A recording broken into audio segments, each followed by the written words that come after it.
Hello everyone, welcome to Havya vlogs. ಎಲ್ಲ ಹೇಗಿದ್ದೀರಾ? ಎಲ್ಲ ಚೆನ್ನಾಗಿದ್ದೀರಾ ಅಂತ ಅಂದ್ಕೊಂಡಿದ್ದೀನಿ. ಇವತ್ತಿನ ಒಂದು ವ್ಲಾಗ್ ಬಂದು ವ್ಯಾಕ್ಸಿನೇಷನ್ ಬಗ್ಗೆ. ನವಜಾತ ಶಿಶು ಅಂದರೆ ಈಗ ತಾನೇ ಹುಟ್ಟಿರೋ ಮಗುವಿನ ವ್ಯಾಕ್ಸಿನೇಷನ್ಸ್ ಬಗ್ಗೆ ಈ ಒಂದು ವ್ಲಾಗ್ ಆಗಿರುತ್ತೆ. ನನ್ನ ಮಗುಗೆ ಆಲ್ರೆಡಿ 1.5 ಮಂತ್ ಆಗಿರೋದ್ರಿಂದ 1.5 ಮಂತಿಂದು ವ್ಯಾಕ್ಸಿನೇಷನ್ ಇತ್ತು ಇವತ್ತು. ಅದಕ್ಕೆ ನಾವು ಹೇಗೆಲ್ಲ ಪ್ರಿಪೇರ್ ಆಗಿದ್ವಿ, ಹೇಗೆಲ್ಲ ವ್ಯಾಕ್ಸಿನೇಷನ್ ನಡೀತು, ಏನೆಲ್ಲ ವ್ಯಾಕ್ಸಿನ್ ಹಾಕಿಸ್ಬೇಕು ಅನ್ನೋದು ಇವತ್ತಿನ ವ್ಲಾಗ್ ಆಗಿರುತ್ತೆ.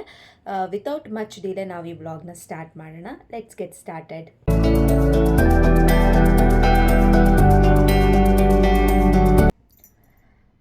ನಾನು ಆಲ್ರೆಡಿ ಹೇಳಿರೋ ಹಾಗೆ ಇವತ್ತು ನನ್ನ ಮಗುವಿನ 1.5 ಮಂತ್ ವ್ಯಾಕ್ಸಿನೇಷನ್ ಇದೆ. ವ್ಯಾಕ್ಸಿನೇಷನ್ಗೆ ಹೋಗೋಕ್ಕಿಂತ ಮುಂಚೆ ನಾವೆಲ್ಲೆಲ್ಲ ಪ್ರಿಪೇರ್ ಆಗಿರಬೇಕು ಅಂತ ಹೇಳಿ ಈ ಒಂದು ವ್ಲಾಗ್ ಆಗಿರುತ್ತೆ. ನಾನು ಕೆಲವೊಂದು ರಿಸರ್ಚ್ ಮಾಡಿರೋ ಪ್ರಕಾರ ನನಗೆ ತಿಳಿದು ಬಂದಿರೋಂತಹ ಇನ್ಫಾರ್ಮೇಷನ್ಸ್ನ ನಾನಿವತ್ತು ಶೇರ್ ಮಾಡ್ಕೋತಿದ್ದೀನಿ. ಮಗು ಹುಟ್ಟಿದ ಆದಮೇಲೆ 24 to 72 ಅವರ್ಸ್ ಒಳಗಡೆ ಕೆಲವೊಂದು ವ್ಯಾಕ್ಸಿನೇಷನ್ಸ್ ಇರುತ್ತೆ. ಅದನ್ನು ನಾವು ಯೂಶಲಿ ನಮಗೆ ಹಾಸ್ಪಿಟಲಲ್ಲೇ ಹಾಕ್ತಾರೆ. ನಾವೆಲ್ಲಿ ಡೆಲಿವರಿ ಆಗಿರ್ತೀವೋ, ಗೌರ್ಮೆಂಟ್ ಆಗಿರ್ಬೋದು ಅಥವಾ ಪ್ರೈವೇಟ್ ಆಗಿರ್ಬೋದು, ಅಲ್ಲಿನೇ ನಮಗೆ ಆ ವ್ಯಾಕ್ಸಿನೇಷನ್ನ ಹಾಕ್ತಾರೆ. BCG ಮತ್ತು ಇನ್ನೊಂದು 2 ವ್ಯಾಕ್ಸಿನೇಷನ್ ಇದೆ. ನಾನು ಯಾವುದು ಅಂತ ಹೇಳಿ ತಿಳಿಸ್ತೀನಿ. ನಾವಿಲ್ಲಿ ಇಂಡಿಯಾದಲ್ಲಿ ಫಾಲೋ ಮಾಡೋ ಅಂಥದ್ದು ನ್ಯಾಷನಲ್ ಇಮ್ಯುನೈಸೇಷನ್ ಸ್ಕೆಡ್ಯೂಲ್ ಅಂತ ಹೇಳಿ. ನೀವು ಗೂಗಲಲ್ಲಿ ಸರ್ಚ್ ಮಾಡಿದ್ರೆ ನಿಮಗೆ ಅದೊಂದು ಚಾರ್ಟ್ ಸಿಗುತ್ತೆ. ಯಾರಿಗೆಲ್ಲ ಯಾವ ವ್ಯಾಕ್ಸಿನ್ಸ್ ಹಾಕಿಸ್ಬೇಕು, ಯಾವ ಮಂತಲ್ಲಿ ಯಾವ ವ್ಯಾಕ್ಸಿನ್ ಬರುತ್ತೆ ಮಗುಗೆ ಅಂತ ಗೊತ್ತಿಲ್ಲದೆ ಇರೋರು ಈ ನ್ಯಾಷನಲ್ ಇಮ್ಯುನೈಸೇಷನ್ ಸ್ಕೆಡ್ಯೂಲ್ ಚಾರ್ಟ್ನ ಚೆಕ್ ಮಾಡ್ಕೋಬೋದು.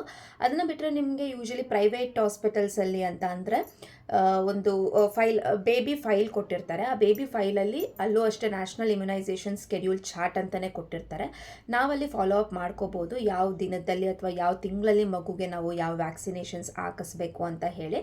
ಅದನ್ನು ಬಿಟ್ಟರೆ ನಾವು ಗೌರ್ಮೆಂಟಲ್ಲಿ ತಾಯಿ ಕಾರ್ಡ್ ಯಾರಾದರೂ ಮಾಡಿಸಿದ್ರೆ ಈ ಥರ ನಮಗೆ ತಾಯಿ ಕಾರ್ಡ್ ಅಂತ ಕೊಟ್ಟಿರ್ತಾರೆ. ಆ ತಾಯಿ ಕಾರ್ಡಲ್ಲೂ ಅಷ್ಟೇ ಮಗುಗೆ ಯಾವ್ಯಾವ ತಿಂಗಳಲ್ಲಿ ಯಾವ್ಯಾವ ವ್ಯಾಕ್ಸಿನೇಷನ್ ಬರುತ್ತೆ ಅಂತ ಅದೊಂದು ಸ್ಕೆಡ್ಯೂಲ್ ಚಾರ್ಟೇ ಇರುತ್ತೆ ಈ ಥರ. ಸೊ ಇಲ್ಲಿ ನೀವು ಟ್ರ್ಯಾಕ್ ಮಾಡ್ಕೊಬೋದು ಯಾವ ಮಗುಗೆ ಯಾವ ವ್ಯಾಕ್ಸಿನೇಷನ್ ಯಾವಾಗ ಹಾಕಿಸ್ಬೇಕು ಅಂತ ಹೇಳಿ. ನಾನು ಪ್ರೈವೇಟಲ್ಲಿ ಡೆಲಿವರಿ ಆಗಿರೋದ್ರಿಂದ ನನಗೆ ಫಸ್ಟ್ 24 to 72 ಅವರ್ಸ್ ಒಳಗಡೆ ಬರೋವಂಥ ವ್ಯಾಕ್ಸಿನೇಷನ್ಸು ಎಲ್ಲ ನನಗೆ ಪ್ರೈವೇಟಲ್ಲೇ ಹಾಕಿದ್ರು. ನಮಗೆ 24 to 72 ಅವರ್ಸಲ್ಲಿ BCG ವ್ಯಾಕ್ಸಿನ್ ಬರುತ್ತೆ, ಮತ್ತು OPV ವ್ಯಾಕ್ಸಿನ್ ಬರುತ್ತೆ, ಆ್ಯಂಡ್ ಹೆಪಾಟಿಟಿಸ್ ಬಿ, BCG ಮತ್ತು OPV ವ್ಯಾಕ್ಸಿನೇಷನ್, ಈ 3 ವ್ಯಾಕ್ಸಿನೇಷನ್ ನಮಗೆ ಡೆಲಿವರಿ ಆದಮೇಲೆ 24ರಿಂದ 72 ಗಂಟೆ ಒಳಗಡೆ ನಮಗೆ ಈ ವ್ಯಾಕ್ಸಿನೇಷನ್ನ ಮಗುಗೆ ಅಲ್ಲೇ ಕೊಟ್ಟಿರ್ತಾರೆ. ಆ ವ್ಯಾಕ್ಸಿನೇಷನ್ ಆದ ನಂತರ 1.5 ತಿಂಗಳಿಗೆ ಮತ್ತೆ ನಮಗೆ ವ್ಯಾಕ್ಸಿನೇಷನ್ ಸ್ಕೆಡ್ಯೂಲ್ಸ್ ಅನ್ನೋದು ಸ್ಟಾರ್ಟ್ ಆಗುತ್ತೆ. 1.5 ತಿಂಗಳಲ್ಲಿ ನಮಗೆ ವ್ಯಾಕ್ಸಿನೇಷನ್ ಮತ್ತು 5 ವ್ಯಾಕ್ಸಿನೇಷನ್ ಬರುತ್ತೆ. ಇವತ್ತು ನಮ್ಮ ಪಾಪುಗೆ 1.5 ಮಂತ್ ಆಗಿರೋದ್ರಿಂದ ನಾವು 1.5 ಮಂತ್ ವ್ಯಾಕ್ಸಿನೇಷನ್ಗೆ ಹೋಗ್ತಾ ಇದ್ದೀವಿ. 1.5 ಮಂತಲ್ಲಿ ನಮಗೆ 5 ವ್ಯಾಕ್ಸಿನೇಷನ್ ಬರುತ್ತೆ ಅಂತ ಹೇಳಿದೆ ನಾನು. ಈ 5 ವ್ಯಾಕ್ಸಿನೇಷನಲ್ಲಿ ನಮಗೆ 3 ವ್ಯಾಕ್ಸಿನ್ನು ಇಂಜೆಕ್ಟ್ ಮಾಡ್ತಾರೆ, ಇನ್ನು 2 ಡ್ರಾಪ್ಸ್ ಮುಖಾಂತರ ಹಾಕ್ತಾರೆ. ಅದರಲ್ಲಿ ನಮಗೆ OPV, ಪೆಂಟಾ, PCV, IPV ಮತ್ತು ರೋಟಾ, ಸೊ ಈ 5 ವ್ಯಾಕ್ಸಿನೇಷನ್ ಇರುತ್ತೆ. ನೀವು ತಾಯಿ ಕಾರ್ಡ್ನ ಚೆಕ್ ಮಾಡಿದ್ರೆ ನಿಮಗೆ ಇಲ್ಲಿ ಕೊಟ್ಟಿರ್ತಾರೆ. ನನಗೆ ಇಲ್ಲಿ ಕ್ಲಿಯರಾಗಿ ನಿಮಗೆ ಕಾಣಿಸ್ತಿದೆಯೋ ಇಲ್ವೋ ನನಗೆ ಗೊತ್ತಿಲ್ಲ. ಸೊ 1.5 ಮಂತ್ ಅಂತ ಹೇಳಿ ಅಲ್ಲಿ ಬರೆದಿರ್ತಾರೆ. 1.5 ಮಂತಲ್ಲಿ ಯಾವ್ಯಾವ ವ್ಯಾಕ್ಸಿನೇಷನ್ ಮಗುಗೆ ಬರುತ್ತೆ ಅಂತ ಹೇಳಿ. ಅದರಲ್ಲಿ 3 ಇಂಜೆಕ್ಟಬಲ್ ವ್ಯಾಕ್ಸಿನ್ಸ್ ಇರುತ್ತೆ, ಇನ್ನು 2 ಡ್ರಾಪ್ಸ್ ಮುಖಾಂತರ ಮಗುಗೆ ಹಾಕ್ತಾರೆ. ಈ ವ್ಯಾಕ್ಸಿನೇಷನ್ ಹಾಕ್ಸೋದು ತುಂಬಾ ಇಂಪಾರ್ಟೆಂಟ್. ಈಗ ಅಂತೂ ವ್ಯಾಕ್ಸಿನೇಷನ್ಗೆ ತುಂಬಾ ಇಂಪಾರ್ಟೆನ್ಸ್ ಕೊಡ್ತಾರೆ. ನಮಗೆ ಎಷ್ಟೊಂದು ವ್ಯಾಕ್ಸಿನ್ಸು ಗೌರ್ಮೆಂಟಲ್ಲೇ ಸಿಗುತ್ತೆ. ಇನ್ನೊಂದು ನ್ಯೂ ಮಾಮ್ಸ್ಗೆ ಅಥವಾ ಮನೆಯಲ್ಲಿರೋರಿಗೆ, ಪ್ರೈವೇಟಲ್ಲಿ ಡೆಲಿವರಿ ಆಗಿರೋರಿಗೆ ಎಲ್ಲರಿಗೂ ಇದೊಂದು ಕನ್ಫ್ಯೂಷನ್ಸ್ ಇರುತ್ತೆ. ನಾವು ಗೌರ್ಮೆಂಟ್ ವ್ಯಾಕ್ಸಿನ್ಸ್ ಕೊಡಿಸ್ಬೇಕಾ ಅಥವಾ ಪ್ರೈವೇಟ್ ವ್ಯಾಕ್ಸಿನ್ಸ್ ಕೊಡಿಸ್ಬೇಕಾ ಅಂತ ಹೇಳಿ. ನೀವು ಆರಾಮಾಗಿ ನಿಮಗೆ ಯಾವುದು ಕನ್ವೀನಿಯೆಂಟ್ ಇರುತ್ತೋ ಆ ವ್ಯಾಕ್ಸಿನೇಷನ್ಸ್ನ ಕೊಡ್ಬೋದು. ಏನು ಅಷ್ಟೊಂದು ಡಿಫ್ರೆನ್ಸ್ ಇರುತ್ತೆ ಪ್ರೈವೇಟ್ ವ್ಯಾಕ್ಸಿನ್ಸ್ಗೆ ಮತ್ತು ಗೌರ್ಮೆಂಟ್ ವ್ಯಾಕ್ಸಿನ್ಸ್ಗೆ. ಏನು ಡಿಫ್ರೆನ್ಸ್ ಆಗುತ್ತೆ ಅನ್ನೋದಂದರೆ, ಒಂದು ಪ್ರೈವೇಟಲ್ಲಿ ಕಿಲ್ಡ್ ವ್ಯಾಕ್ಸಿನ್ಸ್ನ ಕೊಡ್ತಾರೆ, ಅದು ಪೇಯ್ನ್ಲೆಸ್ ಇರುತ್ತೆ, ಅಷ್ಟೊಂದು ಪೇಯ್ನ್ ಆಗಲ್ಲ ಮಗುಗೆ. ಆ್ಯಂಡ್ ಗೌರ್ಮೆಂಟಲ್ಲಿ ಕೊಡುವಂತಹ ವ್ಯಾಕ್ಸಿನ್ಸು ಸ್ವಲ್ಪ ಪೇಯ್ನ್ ಇರುತ್ತೆ, ಆ್ಯಂಡ್ ಇದು ಲೈವ್ ವ್ಯಾಕ್ಸಿನ್ಸ್ನ ಕೊಡ್ತಾರೆ. ಒಂದು ಡಿಫ್ರೆನ್ಸ್ ಏನೂ ಇರಲ್ಲ. 2 ಪೇಯ್ನ್ಲೆಸ್ ಅನ್ನೋದು ಬಿಟ್ಟರೆ ಬೇರೆ ಏನೂ ಡಿಫ್ರೆನ್ಸ್ ಇರಲ್ಲ. ಎಫೆಕ್ಟು ಎಲ್ಲ ಒಂದೇ ಥರನೇ ಇರುತ್ತೆ. ವ್ಯಾಕ್ಸಿನೇಷನ್ ಹಾಕಿಸಿದಾಗ ಮಗುಗೆ ಖಂಡಿತ ಜ್ವರ ಬರೋದು, ಪೇಯ್ನ್ ಇರೋದು ಇದು ಸರ್ವೇ ಸಾಮಾನ್ಯ. ಅದು ನಾವು ಗೌರ್ಮೆಂಟ್ ವ್ಯಾಕ್ಸಿನ್ಸ್ ಹಾಕ್ಸಿದ್ರೂ ಅಷ್ಟೇ, ಪ್ರೈವೇಟ್ ವ್ಯಾಕ್ಸಿನ್ಸ್ ಹಾಕ್ಸಿದ್ರೂ ಅಷ್ಟೇ. ಇದರಲ್ಲಿ ನಾವು ಯಾವುದು ಬೆಸ್ಟು ಯಾವುದು ಬೆಸ್ಟ್ ಅಲ್ಲ ಅಂತ ಹೇಳೋಕ್ಕಾಗಲ್ಲ. ಎರಡೂ ಅದರದ್ದೇ ಆದ ಕೆಲಸನ ಮಾಡುತ್ತೆ. ಗೌರ್ಮೆಂಟ್ ವ್ಯಾಕ್ಸಿನ್ಸ್ ಏನು ಕೆಲಸ ಮಾಡುತ್ತೋ ಪ್ರೈವೇಟಲ್ಲಿ ಹಾಕ್ಸೋ ವ್ಯಾಕ್ಸಿನ್ಸೂ ಅಷ್ಟೇ ಅದೇ ಕೆಲಸನೇ ಮಾಡುತ್ತೆ. ಒಂದು ಪೇಯ್ನ್ ಇರಲ್ಲ ಅನ್ನೋದೊಂದು ಬಿಟ್ಟರೆ ಬೇರೆ ಏನೂ ಡಿಫ್ರೆನ್ಸ್ ಆಗಲ್ಲ. ಗೌರ್ಮೆಂಟಲ್ಲಿ ವ್ಯಾಕ್ಸಿನ್ಸ್ ಹಾಕ್ಸ್ಬೇಕಾ ಅಥವಾ ಪ್ರೈವೇಟಲ್ಲಿ ವ್ಯಾಕ್ಸಿನ್ಸ್ ಹಾಕಿಸ್ಬೇಕಾ ಅನ್ನೋದು ಇದು ಇಂಡಿವಿಜುವಲ್ ಡಿಸಿಷನ್ಗೆ ಬಿಟ್ಟಿರುತ್ತೆ. ಅದು ನಿಮ್ಮ ಇಷ್ಟ. ನೀವು ಪ್ರೈವೇಟಲ್ಲಿ ಹಾಕ್ಸಿದ್ರು ಗೌರ್ಮೆಂಟಲ್ಲಿ ಹಾಕ್ಸಿದ್ರು ಎಫೆಕ್ಟ್ ಕಾಮನ್ ಆಗೇ ಇರುತ್ತೆ. ಗೌರ್ಮೆಂಟಲ್ಲಿ ನಮಗೆ ಆಲ್ಮೋಸ್ಟ್ ಎಲ್ಲ ವ್ಯಾಕ್ಸಿನ್ಸು ಸಿಗೋದ್ರಿಂದ ನನ್ನ ಸಜೆಷನ್ನು ಏನೆಲ್ಲ ವ್ಯಾಕ್ಸಿನ್ಸು ನಮಗೆ ಗೌರ್ಮೆಂಟಲ್ಲಿ ಸಿಗುತ್ತೋ ಅದನ್ನ ಗೌರ್ಮೆಂಟಲ್ಲೇ ಹಾಕಿಸ್ಕೊಳ್ಳಿ. ನಾನು ಡಿಸ್ಚಾರ್ಜ್ ಆಗೋಕ್ಕಿಂತ ಮುಂಚೆ ನಾನು ನನ್ನ ಪೀಡಿಯಾಟ್ರಿಷನ್ನ ಕೇಳಿದ್ದೆ, ವ್ಯಾಕ್ಸಿನೇಷನ್ಗೆ ನಾವು ಪ್ರೈವೇಟಿಗೆ ಬರಬೇಕಾ ಅಥವಾ ಗೌರ್ಮೆಂಟಲ್ಲಿ ಹಾಕ್ಸ್ಕೋಬೋದಾ ಅಂತ ಹೇಳಿ. ಅವರು ನನಗೆ ಇದನ್ನೇ ಸಜೆಸ್ಟ್ ಮಾಡಿದ್ರು. ಗೌರ್ಮೆಂಟಲ್ಲಿ ಕೆಲವೊಂದು ವ್ಯಾಕ್ಸಿನೇಷನ್ಸು ಸಿಗುತ್ತೆ. ಆಲ್ಮೋಸ್ಟ್ ನಮಗೆ 6th ಮಂತ್ವರೆಗೂ ಏನೆಲ್ಲ ವ್ಯಾಕ್ಸಿನೇಷನ್ ಸ್ಕೆಡ್ಯೂಲ್ಸ್ ಇರುತ್ತೋ ಅದು ನಮಗೆ ಗೌರ್ಮೆಂಟಲ್ಲೇ ಸಿಗೋದ್ರಿಂದ ನೀವು ಗೌರ್ಮೆಂಟಲ್ಲೇ ಹಾಕಿಸ್ಕೊಳ್ಳಿ. ಪ್ರೈವೇಟ್ಗೆ ಬರೋ ಅವಶ್ಯಕತೆ ಇರಲ್ಲ. ಯಾಕಂದರೆ ನಮಗೆ ಪ್ರೈವೇಟಲ್ಲಿ ವ್ಯಾಕ್ಸಿನೇಷನ್ ಕಾಸ್ಟು ತುಂಬಾ ಇರುತ್ತೆ. ಗೌರ್ಮೆಂಟಲ್ಲಿ ಇದೇ ವ್ಯಾಕ್ಸಿನ್ಸು ನಮಗೆ ಫ್ರೀ ಆಫ್ ಕಾಸ್ಟ್ ಸಿಗೋದ್ರಿಂದ ನಾವು ಆಲ್ಮೋಸ್ಟ್ ಇಲ್ಲೇ ಹಾಕಿಸ್ಕೋಬೋದು ಅಂತಲೇ ಹೇಳಿದ್ರು. ಇವತ್ತು ನನ್ನ ಪಾಪುದು ಮೊದಲನೇ ವ್ಯಾಕ್ಸಿನೇಷನ್ 1.5 ಮಂತಿಂದು.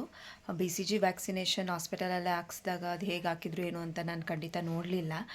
ಅವ್ನಿಗೆ ತಗೊಂಡೋಗಿ ಹಾಕ್ಕೊಂಡು ಬಂದಿದ್ದರು. ಅವಾಗೇನು ಪೇಯ್ನೂ ಬಂದಿಲ್ಲ, ನಾರ್ಮಲ್ ಆಗೇ ಇದ್ದ. ಇದು ಫಸ್ಟ್ 1.5 ಮಂತ್ದು ವ್ಯಾಕ್ಸಿನೇಷನ್. ಇದು ಹೇಗಿರುತ್ತೆ ಏನೋ ಅಂತ ನನಗಂತೂ ತುಂಬಾ ಭಯ ಆಗ್ತಿದೆ. ನಾವು ಬೆಳಗ್ಗೆನೇ ಇದ್ದು ಎಲ್ಲ ರೆಡಿಯಾಗಿ ಅವನಿಗೆ ಸ್ನಾನ ಎಲ್ಲ ಮಾಡಿಸಿ ನಾನು ಎಲ್ಲ ರೆಡಿಯಾಗಿ ಕುತ್ಕೊಂಡಿದ್ದೀವಿ. ಅವನೀಗ ತಾನೇ ಫೀಡ್ ತೊಗೊಂಡು ಮಲ್ಕೊಂಡಿದ್ದಾನೆ. ಸೊ ವ್ಯಾಕ್ಸಿನೇಷನ್ ನಮಗೆ 11 o'clock ಅಂತ ಹೇಳಿದ್ದಾರೆ.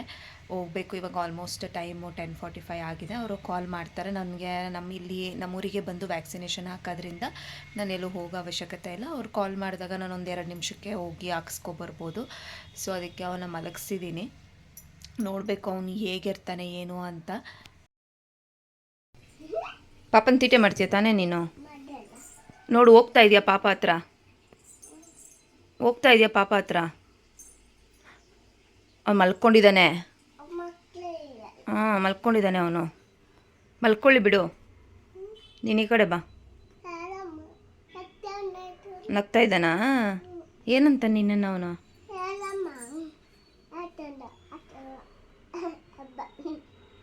ಮಲ್ಕೊ ಅಂತ ಹೇಳು.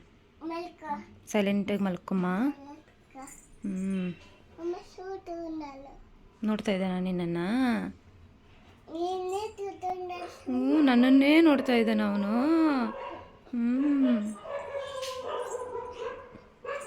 ಏನಂತಾನೆ ನಿನ್ನನ್ನು ಅವನು? ಉವಿ ಏನಂತಾನಮ್ಮ ನಿನ್ನನ್ನು ಅವನು?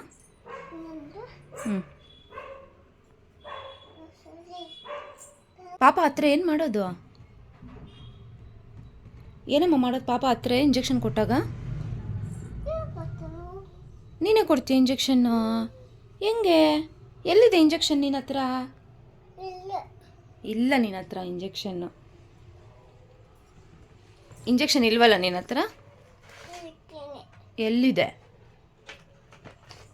ನೋಡು. ಪಾಪನ ತೀಟೆ ಮಾಡಬಾರ್ದು, ಸೈಲೆಂಟಾಗಿರಬೇಕು. ಪಾಪ ಮಲ್ಕೊಂಡಿದ್ದಾನಲ್ಲ. ಯಾಕೆ ಇವಾಗ ಮಲ್ಕೊಂಡಿದ್ದು ನೀನು? ಉವಿ, ಕೋಪ ಮಾಡ್ಕೊಂಡಿದ್ಯಾ? ಇಲ್ಲಿ ನೋಡು. ಏಯ್, ನಿಂಗೆ ಚಾಕಿ ಕೊಡಿಸ್ತೀನಿ ನೋಡು ನಾನು. ಚಾಕಿ ಅಂದರೆ ಮಾತ್ರ ನೋಡ್ತೀಯ, ಮಾತಾಡಬೇಡ ನಿನ್ನ ಹತ್ರ. ಪಾಪಾಗೆ ಇಂಜೆಕ್ಷನ್ ಕೊಟ್ಟಾಗ ನಿನಗೂ 4 ಇಂಜೆಕ್ಷನ್ ಕೊಡಿಸ್ತೀನಿ, ಓಕೆನಾ? ಹಾಂ, ಏನು ಬೇಡವಾ ಇಂಜೆಕ್ಷನ್ನು? ಅದೇ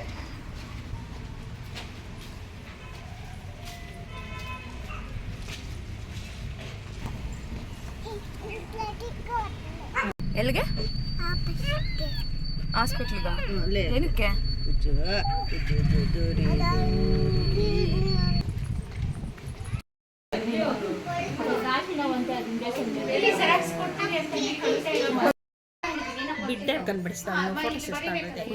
ಬಿದ್ದದ್ದು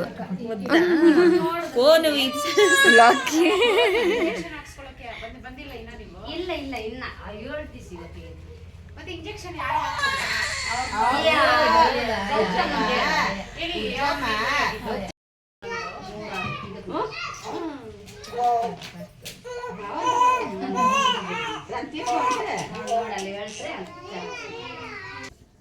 ನೀವು ಕ್ಲಿಪ್ಪಿಂಗ್ಸಲ್ಲಿ ನೋಡಿದಾಗೆ ವ್ಯಾಕ್ಸಿನೇಷನ್ ಹಾಕಿದಾಗ ಪಾಪು ಖಂಡಿತ ಅತ್ತ ಯಾವುದೇ ಮಗು ಆಗಿದ್ರೂ ಅಷ್ಟೇ ವ್ಯಾಕ್ಸಿನೇಷನ್ ಹಾಕಿದಾಗ ಅಳ್ತಾರೆ. ಒಂದು ವ್ಯಾಕ್ಸಿನೇಷನ್ ಹಾಕೋವಾಗ ಮಕ್ಕಳು ಎಚ್ಚರವಾಗಿರಬೇಕು. ಎಚ್ಚರ ಮಾಡಿಸ್ಕೊಂಡು ನೀವು ವ್ಯಾಕ್ಸಿನೇಷನ್ ಹಾಕ್ಕೊಳ್ಳಿ. ಫುಲ್ಲು ಡೀಪ್ ಸ್ಲೀಪಲ್ಲಿದ್ದಾಗ ವ್ಯಾಕ್ಸಿನೇಷನ್ಸ್ ಹಾಕಲ್ಲ. ನೀವು ವ್ಯಾಕ್ಸಿನೇಷನ್ಗೆ ಹೋಗೋಕ್ಕಿಂತ ಮುಂಚೆ ಬೇಬಿಗೆ ಸ್ವಲ್ಪ ಫೀಡ್ ಮಾಡಿಕೊಂಡು ಹೋಗಿರಿ. ಆಗ ಮಗು ಅಳೋ ಚಾನ್ಸಸ್ ಕಡಿಮೆ ಇರುತ್ತೆ. ವ್ಯಾಕ್ಸಿನೇಷನ್ ಆದಮೇಲೂ ಅಷ್ಟೇ ಸ್ವಲ್ಪ ಹೊತ್ತು ಮಕ್ಕಳು ಕ್ರ್ಯಾಂಕಿಯಾಗಿರ್ತಾರೆ, ಏನೂ ಮಾಡೋಕ್ಕಾಗಲ್ಲ. ವ್ಯಾಕ್ಸಿನೇಷನ್ ಆದಮೇಲೆ ಮಕ್ಕಳಿಗೆ ಸಾಮಾನ್ಯವಾಗಿ ಜ್ವರ ಖಂಡಿತ ಬಂದೇ ಬರುತ್ತೆ, ಪೇಯ್ನ್ ಆಗುತ್ತೆ. ಅದಕ್ಕೆ ನಾನು ಅಲ್ಲಿ ಸಿಸ್ಟರ್ನ ಕೇಳಿದ್ದಕ್ಕೆ ಅವ್ರು ನನಗೆ ಕಾಲ್ಪಾಲ್ ಸಿರಪ್ ಹಾಕಿ ಅಂತ ಹೇಳಿದ್ರು. ಗೌರ್ಮೆಂಟಲ್ಲಿ ವ್ಯಾಕ್ಸಿನೇಷನ್ ಹಾಸ್ಪಿಟಲ್ಗೆ ಹೋಗಿ ಹಾಕ್ಸ್ಕೊಳ್ಳೋರಿಗೆ ಕಾಲ್ಪಾಲ್ ಸಿರಪ್ಪು ಅವರೇ ಕೊಡ್ತಾರೆ, ಪ್ಯಾರಾಸಿಟಮಲ್ ಸಿರಪ್ಪು. ನಾನಿಲ್ಲಿ ಅಂಗನವಾಡಿಗೆ ನನಗೆ ವ್ಯಾಕ್ಸಿನೇಷನ್ಸ್ ಹಾಕ್ಸೋಕ್ಕೆ ಬಂದಿದ್ದರು ನಮ್ಮೂರಿಗೇ, ನಾನು ಅಲ್ಲಿ ಹಾಕಿಸ್ಕೊಂಡೆ. ಅವ್ರು ನನಗೆ ಯಾವುದೇ ರೀತಿಯಾದಂಥ ಸಿರಪ್ ಏನೂ ಕೊಟ್ಟಿಲ್ಲ. ಬಟ್ ಅವ್ರು ಬರ್ಕೊಟ್ರು ನನಗೆ ಯಾವ ಸಿರಪ್ ಹಾಕಬೇಕು ಮಗುಗೆ ಅಂತ ಹೇಳಿ. ಅವ್ರು ಕೊಟ್ಟಿದ್ದು ನನಗೆ ಕಾಲ್ಪಾಲ್ ಪ್ಯಾರಾಸಿಟಮಲ್ ಸಿರಪ್ಪು. ಇದು ಇನ್ಫ್ಯಾಂಟ್ಸ್ಗೆ ಅಂತ ಕೇಳಿ ನೀವು ಇದನ್ನು ಮೆಡಿಕಲ್ ಶಾಪಲ್ಲಿ ತೊಗೊಳ್ಳೋದಾದರೆ 100 mg ಬರುತ್ತೆ. ಇದು ಇನ್ಫ್ಯಾಂಟ್ಸ್ಗೆ ಅಂತ ಕೇಳಿ ತೊಗೊಬೇಕು. ಇದು ಆಫ್ಟರ್ 2 years ಬೇಬೀಸ್ಗೂ ಬರುತ್ತೆ. ಸೊ ಇಲ್ಲಿ MGನ ನೋಡಿಕೊಂಡು ತೊಗೊಳ್ಳಿ. ಇಲ್ಲಿ 100 mg ಸಾಕಾಗುತ್ತೆ. ನನಗೆ ಹೇಳಿದ್ದು ಅವರು 6th hourly once 6 hours once syrup ಹಾಕಬೇಕು ಮಗುಗೆ ಅಂತ ಹೇಳಿ. ಜ್ವರ ಬಂದರೆ ಮಾತ್ರನೇ ಹಾಕಬೇಕಾ ಅಥವಾ ಜ್ವರ ಬಂದಿಲ್ಲ ಅಂದರೆ ಹಾಕಬಾರ್ದು ಅಂತ ಎಲ್ಲ ಏನೂ ಇಲ್ಲ. ಜ್ವರ ಬರದೇ ಇರಲಿ, ನಾವು ಮಗುಗೆ ಸಿರಪ್ ಹಾಕಲೇಬೇಕು. ಯಾಕಂದರೆ ಮಕ್ಕಳಿಗೆ ಪೇಯ್ನ್ ಆಗೋ ಚಾನ್ಸಸ್ ಇರುತ್ತೆ. ಆಗ ಮಕ್ಕಳು ಹಾಲು ಕುಡಿತಾ ಇರೋದು ಮತ್ತು ಕ್ರ್ಯಾಂಕಿಯಾಗಿ ಆಡೋದು ಈ ಥರ ಎಲ್ಲ ಆಗುತ್ತೆ. ಜ್ವರ ಇದ್ದರೂ ಸಹ, ಜ್ವರ ಇಲ್ಲದೆ ಇದ್ರೂ ಸಹ ಆ ಪೇಯ್ನ್ ಅಟ್ಲೀಸ್ಟ್ ರಿಲೀಫ್ ಆಗೋಕ್ಕೆ ಅಂತ ಹೇಳಿ ಅಟ್ಲೀಸ್ಟ್ ನಾವು ಸಿರಪ್ನ ಹಾಕಬೇಕು. ನಾನಿಲ್ಲಿ ಯೂಸ್ ಮಾಡಿರೋದು ಕಾಲ್ಪಾಲ್ ಸಿರಪ್ಪು. ಇನ್ಫೆಂಟ್ಸ್ಗೆ ಅಂತ ಕೇಳಿದ್ರೆ ಕೊಡ್ತಾರೆ 100 mg. ಇದನ್ನು ನಾವು 6 ಡ್ರಾಪ್ಸು ಮಕ್ಕಳಿಗೆ ಹಾಕಬೇಕಾಗತ್ತೆ. ಇದು ಎಷ್ಟು ಹಾಕಬೇಕು ಏನು ಅನ್ನೋದು ನಮಗೆ ಈ ಸಿರಪ್ ಹಿಂದೆನೇ ಕೊಟ್ಟಿರ್ತಾರೆ. ಆ್ಯಂಡ್ ಇದರ ಇನ್ನೊಂದು ಈ ಸಿರಪ್ ಮೇಲೇ ಬರೆದಿರುತ್ತೆ always dose by body weight of a child ಅಂತ ಹೇಳಿ. ಹಂಗಂದರೆ ಮಕ್ಕಳ ವೆಯ್ಟ್ ಪ್ರಕಾರನೇ ನಾವು ಈ ಸಿರಪ್ನ ಯೂಸ್ ಮಾಡಬೇಕಾಗಿರುತ್ತೆ. ಇದನ್ನು ಕಾಷನ್ನ ಮೊದಲೇ ಈ ಸಿರಪ್ ಕವರ್ ಮೇಲೇ ಕೊಟ್ಟಿರ್ತಾರೆ. ಮಗು ವೆಯ್ಟ್ ಎಷ್ಟಿದೆ ಅನ್ನೋದ್ರ ಮೇಲೆ ನಾವು ಎಷ್ಟು ಡ್ರಾಪ್ಸ್ ಆಫ್ ದ ಸಿರಪ್ ಹಾಕಬೇಕು ಅಂತ ಹೇಳಿ. ಮಗು ವೆಯ್ಟ್ ನಿಮ್ಗೆ ಆಲ್ಮೋಸ್ಟ್ ಗೊತ್ತಿರುತ್ತೆ ಎಷ್ಟಿದೆ ನಿಮ್ಮ ಮಗು ವೆಯ್ಟ್ ಅಂತ ಹೇಳಿ. 3 kg ಇಂದ ಸ್ಟಾರ್ಟ್ ಆಗುತ್ತೆ. ಇಲ್ಲಿ ಕೊಟ್ಟಿರ್ತಾರೆ ನಮಗೆ ಈ ಸಿರಪ್ ಹಿಂದೆನೇ ಚಾರ್ಟ್ ಇರುತ್ತೆ.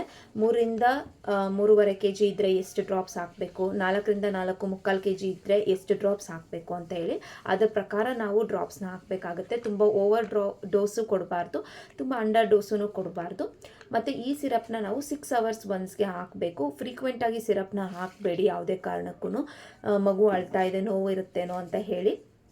ಖಂಡಿತ ನೋವಿದ್ದೇ ಇರುತ್ತೆ. ನಾವು ಪ್ಯಾರಾಸಿಟಮಲ್ ಹಾಕಿದ್ರೂ ಸಹ ಮಗುಗೆ ನೋವಿದ್ದೇ ಇರುತ್ತೆ. ಬಟ್ ಡ್ರಾಪ್ಸ್ ಹಾಕೋವಾಗ 6 hours ನೀವು ನೆನ್ಪಿಟ್ಕೊಳ್ಳಿ. ಈಗ ನೀವು 1 o'clockಗೆ ಡ್ರಾಪ್ಸ್ ಹಾಕಿದ್ದೀರಾ ಅಂತ ಹೇಳಿದ್ರೆ ಮತ್ತೆ ಸಂಜೆ 6 o'clock ಅಥವಾ 6:30 ಆ ಥರ ನೀವು ಡ್ರಾಪ್ಸ್ ಹಾಕಬೇಕಾಗುತ್ತೆ. ಮಿಡ್ನೈಟಲ್ಲೂ ಅಷ್ಟೇ. ಮಗುಗೆ 1 or 2 days ನೀವು 6 hourly ಒನ್ಸು ಈ ಡ್ರಾಪ್ಸ್ ಹಾಕಿದ್ರೆ ನಡೆಯುತ್ತೆ. ಸೊ ಇಷ್ಟು ನನ್ನ ವ್ಯಾಕ್ಸಿನೇಷನ್ ಬ್ಲಾಗ್ ಆಗಿತ್ತು. ಈ ಒಂದು ವಿಡಿಯೋ ನಿಮಗೆ ಇಷ್ಟ ಆಗಿದ್ರೆ ಲೈಕ್ ಮಾಡಿ, ಶೇರ್ ಮಾಡಿ, ಸಬ್ಸ್ಕ್ರೈಬ್ ಮಾಡ್ಕೊಳ್ಳಿ. ಆದಷ್ಟು ಈ ವಿಡಿಯೋನ ಶೇರ್ ಮಾಡೋಕ್ಕೆ ಟ್ರೈ ಮಾಡಿ, ಸಪೋರ್ಟ್ ಮಾಡ್ತಾಯಿರಿ. Thanks for watching.